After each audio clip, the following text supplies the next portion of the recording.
जय हिंद साथियों। करियर मेधावी के प्लेटफॉर्म पर मैं विजय आपका स्वागत करता हूं। अमेरिका ने हाल ही में भारत से आने वाले कुछ सामानों पर 25% टैक्स लगा दिया है।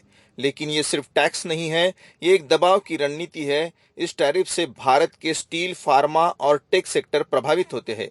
अमेरिका की दलील है कि भारत में अमेरिकी कंपनियों को बराबर का मौका नहीं मिलता, इसलिए वो टैरिफ लगाकर भारत पर दबाव बना रहा है। लेकिन क्या यह सिर्फ एक आर्थिक फैसला है या इसके पीछे कोई बड़ी रणनीति है?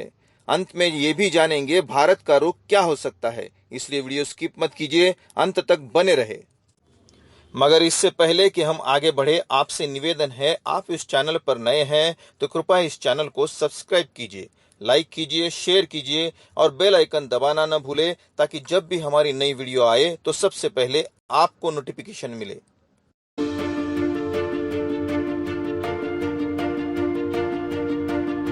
अमेरिका ने steel, pharma, electric vehicles, medical devices और कुछ अन्य एग्रो प्रोडक्ट्स पर टैरिफ बढ़ाया है। इसके पीछे अमेरिका की यह सोच है कि भारत अमेरिकी सामानों को ज्यादा एक्सेस नहीं दे रहा है।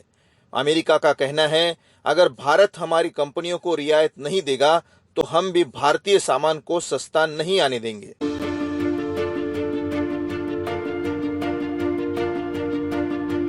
अमेरिका चाहता है कि भारत अमेरिकी उत्पादों, खासकर agro products, medical devices, tech और ईवी सेक्टर को अपने बाजार में ज्यादा अवसर प्रदान करे।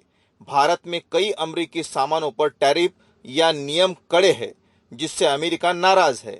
अभी भारत अपने किसानों और घरेलू उद्योग को बचाने के लिए अमेरिका के उत्पादों पर भारी ड्यूटी लगाता है। अमेरिका कई सालों से भारत पर कृषि क्षेत्र को व्यापार के लिए खोलने के लिए दबाव बना रहा है।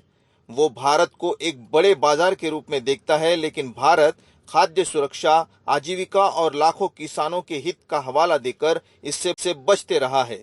जो देश कभी खाद्यान्न की कमी से जूझता था, वो अब अनाज से लेकर फल तक एक्सपोर्ट कर रहा है। अमेरिका अब चीन पर निर्भर नहीं रहना चाहता। अमेरिका भारत को चीन+1 रणनीति के तहत एक वैकल्पिक उत्पादन केंद्र यानी मैन्युफैक्चरिंग बेस बनाना चाहता है। इसके लिए वह भारत से टेक्नोलॉजी एक्सेस, सप्लाई चेन सहयोग और व्यापार नियमों में ढील चाहता है। अमेरिका चाहता है कि भारत ईवी सेक्टर में खुला माहौल बनाए, टेस्ला, एप्पल, इंटेल जैसी कंपनियों को अधिक रियायतें दे और उनके मैन्युफैक्चरिंग बेस भारत में लगाए। इसके लिए अमेरिका भारत से ईवी बैटरियां, रेयर अर्थ मिनरल्स और कुछ मेड इन इंडिया प्रोडक्ट्स पर टैरिफ लगाकर दबाव बना रहा है। भारत की जेनेरिक दवाओं और मेडिकल डिवाइसेस का अमेरिकी मार्केट पर बड़ा असर है। अमेरिका चाहता है कि भारत आईपीआर यानी इंटेलेक्चुअल प्रॉपर्टी राइट्स कानून में बदलाव करे, ताकि अमेरिकी कंपनियों को ज्यादा फायदा मिले।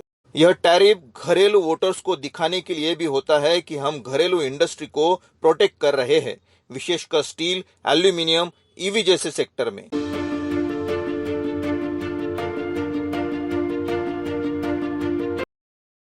हमने पहले ही कहा कि अमेरिका भारत को उत्पादन केंद्र बनाना चाहता है, मगर हमारा मैन पावर और हमारे रिसोर्सेज का उपयोग कर एक तरह के असेंबली प्लांट खड़े करना चाहता है। मगर भारत टेक्नोलॉजी का ट्रांसफर चाहता है। साथ ही सेमीकंडक्टर, रक्षा और ग्रीन एनर्जी में भारत अमेरिका से बड़े निवेश की उम्मीद लगाए है। और अमेरिका की तरह भारत भी अपनी कंपनियों को अमेरिका में ज्यादा छूट चाहता है।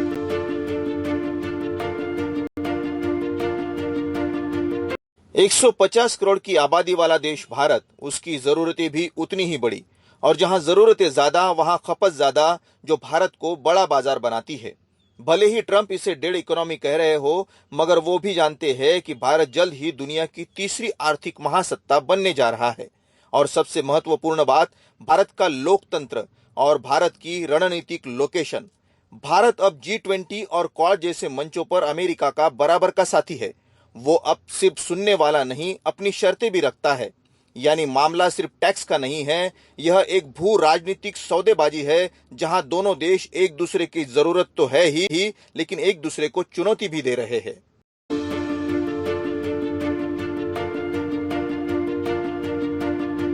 भारत कोई छोटा खिलाड़ी नहीं है।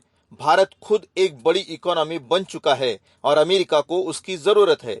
भारत अपनी पोजीशन का इस्तेमाल करते हुए अमेरिका से क्लीन टेक्नोलॉजी, सेमीकंडक्टर इन्वेस्टमेंट और रक्षा तकनीकी में डील चाहता है। अमेरिका दबाव बनाकर भारत से ज्यादा छूट चाहता है, लेकिन भारत अब समझौता तभी करेगा जब उसे भी फायदा मिलेगा।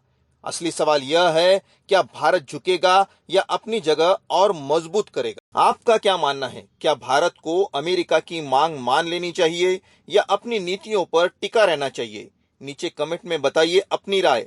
वीडियो पसंद आए तो लाइक और शेयर जरूर करें और चैनल सब्सक्राइब करना ना भूलें। मिलते हैं अगले